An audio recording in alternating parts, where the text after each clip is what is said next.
Good morning and welcome to today's Next Talk. Thanks so much for taking time to tune in. Today we have a topic that I think is important to everyone in Extension related to leadership. In Extension, we should all consider ourselves leaders, no matter our role, and we've got a great opportunity as we work with youth specifically to help them become leaders for the future. And we have a leadership expert with us this morning, Darlene Locke, who's an assistant professor and extension specialist for 4-H youth development, who has had a long and fruitful career with Extension, as we were just talking. Yes. And Darlene, we appreciate you taking time to be here, putting your presentation together, and sharing with us things we need to think about as we think about how we can prepare youth for the future. So, take it away. And I'm a product of 4-H, so not only do I have a long extension career, I have a longer career within 4-H. I think it is one of our best youth organizations. And it probably helped you prepare for your extension career. Oh, absolutely. Yes. Good. So we know that 4-H prepares kids. We know that our 4-H members tend to excel in different aspects of their world compared to their peers. Okay, we know that 4-H does three very good things, and the first one is positive youth-adult relationships are developed. Kids can interact with adults on a level that's probably a little better than what some of their peers can. Mm-hmm. They use their 4-H project activities to build their important life skills, such as leadership. Okay, and then lastly, we know then that those members take those life skills and they use them as participants and then also as leaders in their own communities. So as we look at 4-H and youth development and leadership development, through our AgriLife Extension and through our 4-H program, there are tremendous resources. And with our current AgriLife clientele and also with our own personnel, sometimes we forget that those resources are out there. Or we may not even be aware. So I thank you for inviting me on. And, we have an emphasis within the 4-H unit to always promote leadership development. And so this is a great opportunity to share with our staff and our volunteers some of those things that are out there. So we'll start by just going over some resources that are available. Okay. The first one is one that many of the counties should already have in their possession. But again, with the changes in personnel and whatever, they may not have it ready Sometimes at hand. you can't find things. Sometimes you just can't find it. So putting the pieces together. This is a leadership curriculum resource that was developed and is available through the AgriLife bookstore now. And so you can purchase it as a printed volume or you can just get it an electronic free download. So it's very easy to get through the bookstore. But the way the curriculum is designed, it has 4 levels. And the idea being that the beginning level is for those beginning 4-H members who are just getting into their program.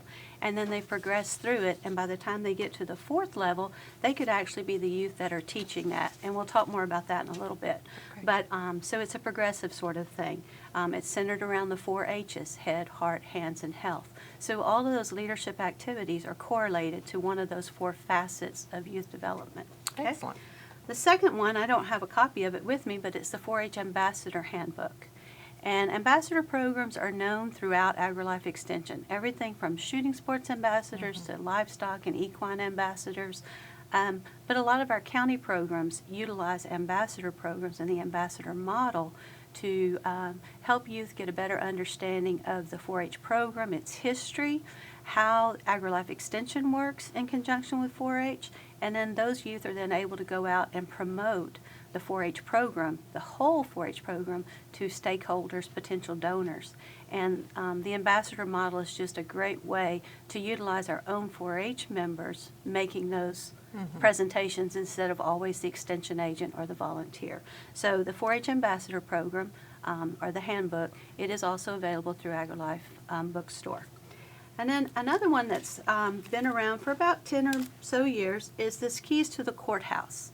And this is a great, not only leadership, but civic engagement curriculum resource.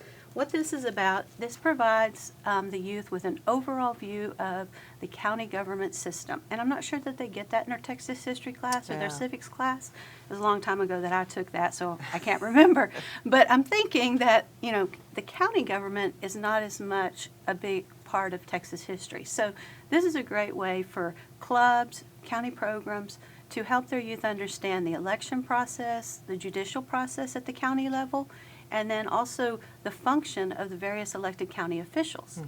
And what is really nice about the program, it is a great way to build a partnership with your county commissioners' courts. Yeah, it seems like what county court wouldn't enjoy supporting a program that helps kids learn about what they do? Exactly. And so it is a great, it can help build a program in a county, you know. So it's called The Keys to the Courthouse. Also available through the bookstore for $10. It's a printed volume only because it comes with a CD that has some videos on it for part of the training, as well as a big map of the 254 Texas counties. Okay? So, and then the last one from the bookstore that I want to talk about today is this little CD. And this is called, this is the Recreation Handbook. And the actual title of it is Fasten Your Seatbelts, 4-H is Fun. And so, what is on this CD are 200 or more games and activities. Anything from low-impact games to fast-running, high-action games to rainy day games, things that agents or volunteers could use if they needed to have some recreation at their club meetings, if they were conducting a day camp or county camps, you know, just anytime you need an activity where you want to have fun.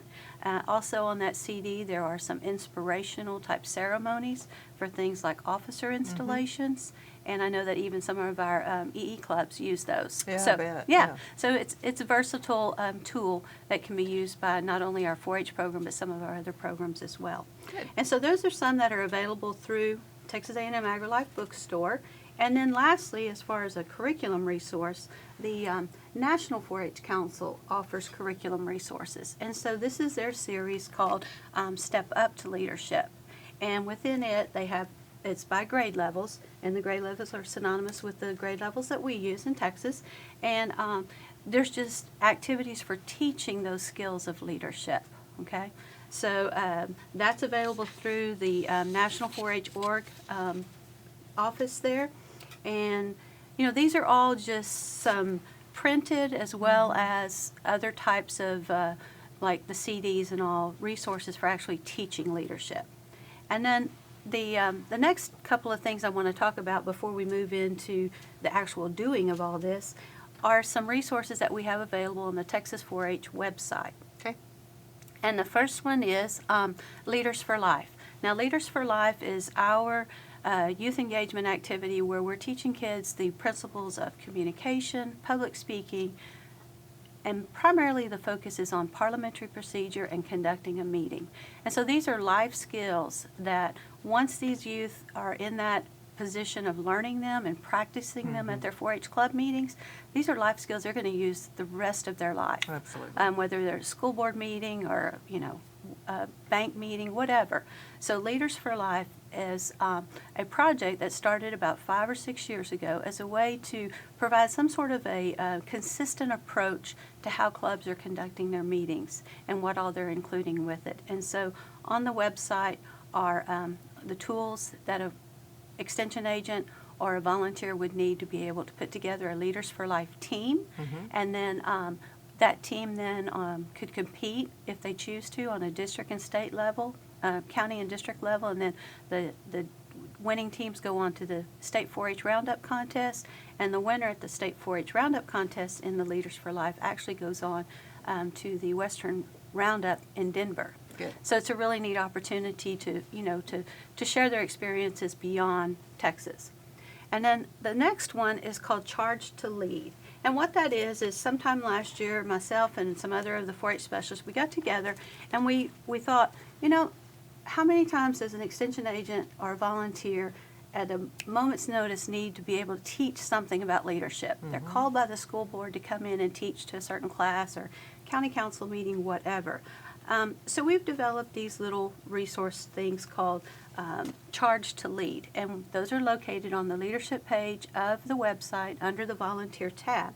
But what it is, it's right now we have like 22 different activities. And we designed them so that as you're leading this activity, on one side you would have the how to do it, but on the back side, more importantly, are how to process and debrief and have the youth reflect on what they've done. Because how many times have you been at like a leader training or leadership training and you did an activity like magic carpet, where everybody has to stand on the tarp or whatever and turn it over without touching it and all that. So sometimes we do those activities and we just do them for the fun, and that's okay. Yeah. That's okay. But if you're wanting to actually apply what they're doing to the principles of leadership, sometimes our faculty are not prepared for that. So on these printable resources, of course they're not laminated, but you'd print them out, and then on the back are all those reflective questions. So how did you feel when so-and-so got really close to you? And how did it make you feel when you had to be the person telling everybody else what to do?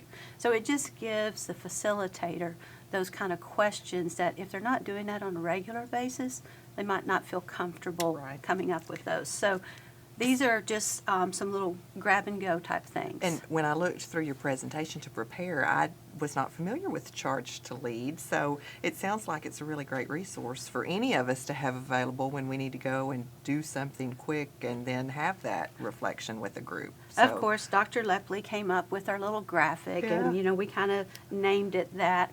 But yes, and right now there's 22, but the group, we're called the Big Five Leadership Group. Our plan is to continue to add those so that we always have some changing and new and dynamic fresh. things. Good, excellent. So, and this is not rocket science. These are, gathered in from all different resources and all, but it's making it available to our agents. When you're is an what we want agent to and do. you're in a hurry to be able to go and find something quick, that's outstanding. That's exactly what we're thinking. Good. So, so that's called Charge to Lead. Now, all of that, those are resources. Those are how you do it. But what we really feel is that it's what the youth are doing and then what they're doing with it that really brings home leadership. It's actually seeing them out there doing it and us being able to look back and see the leadership in those kids. Not necessarily that they are a leader, but they're using leadership skills, okay?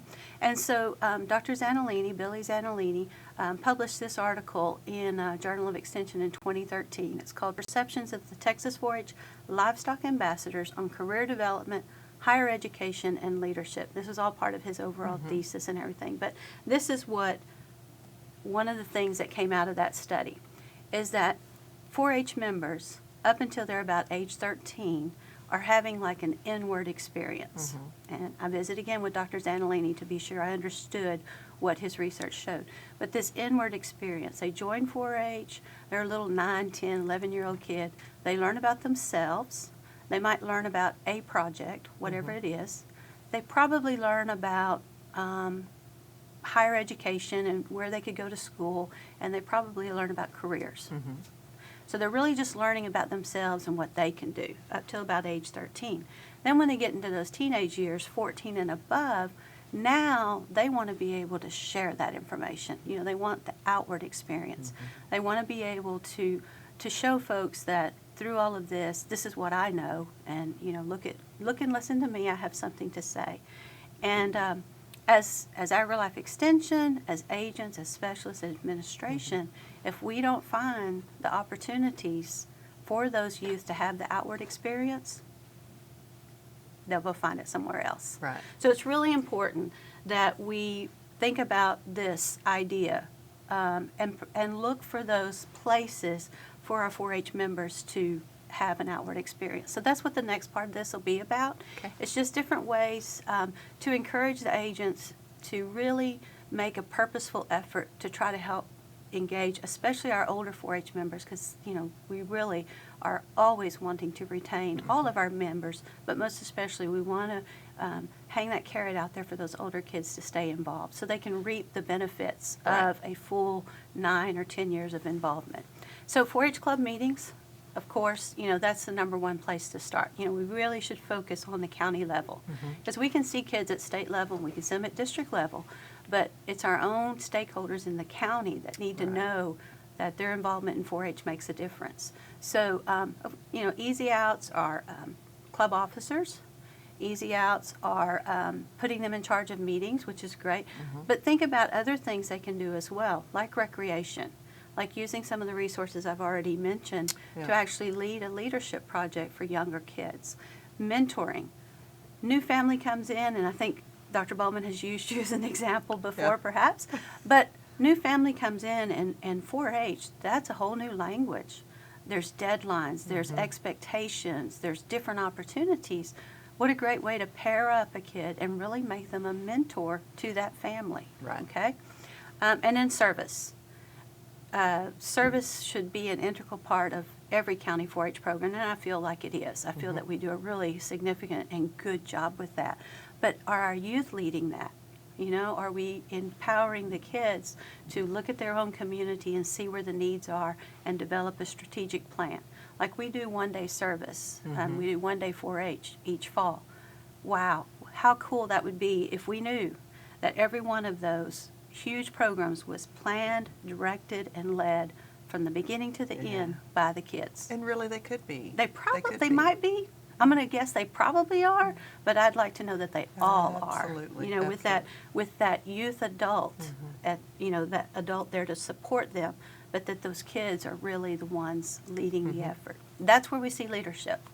And then these are, again, different places for youth to demonstrate and to have their outward experience as a leader.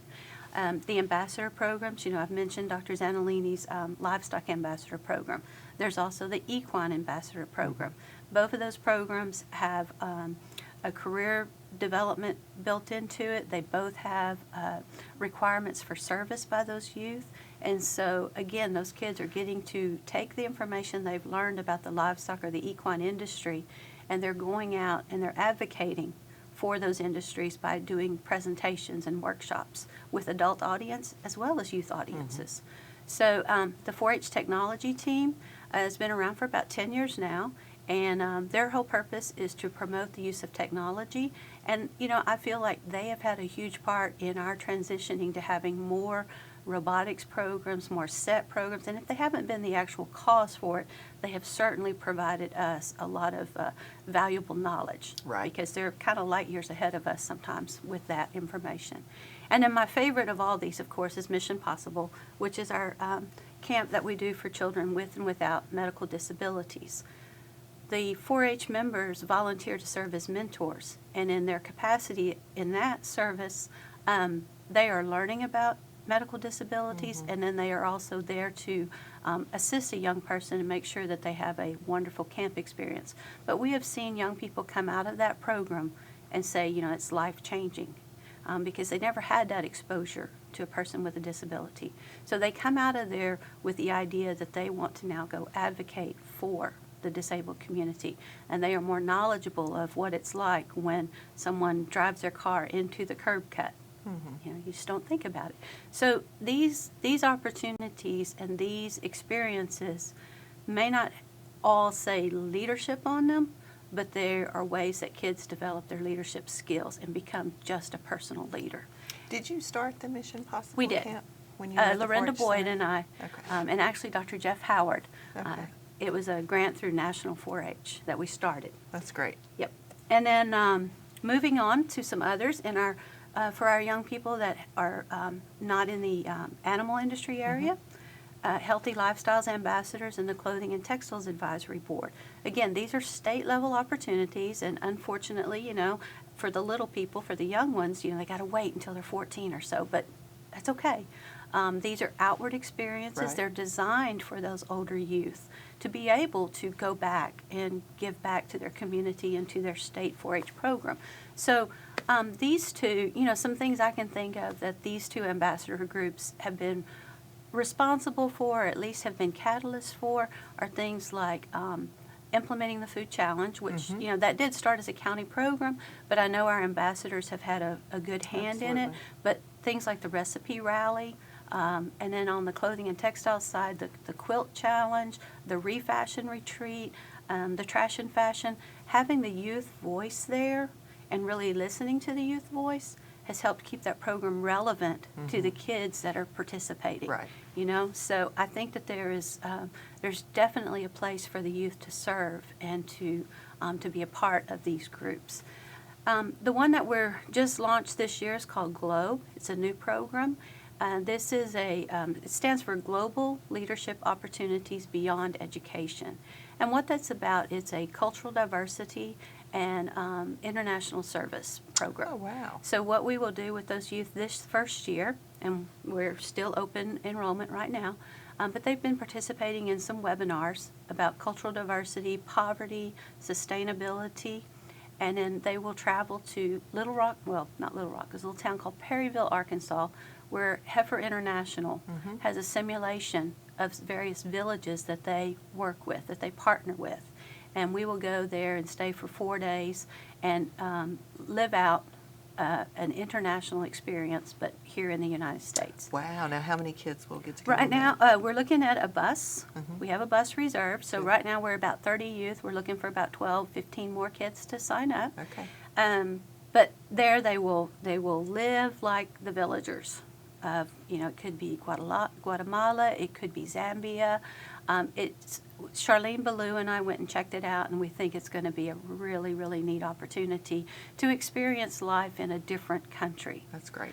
But still not have the expense of Right, traveling of actually to going. Zambia. Yeah. And then that'll be this summer, and then next summer the group of kids that participate this year will plan and execute an international service program. Wow. Yeah, they will plan it, and they will. That's great. They will set the budget. They will decide what's feasible for the whole group, and then we'll go in 2017 and do that activity.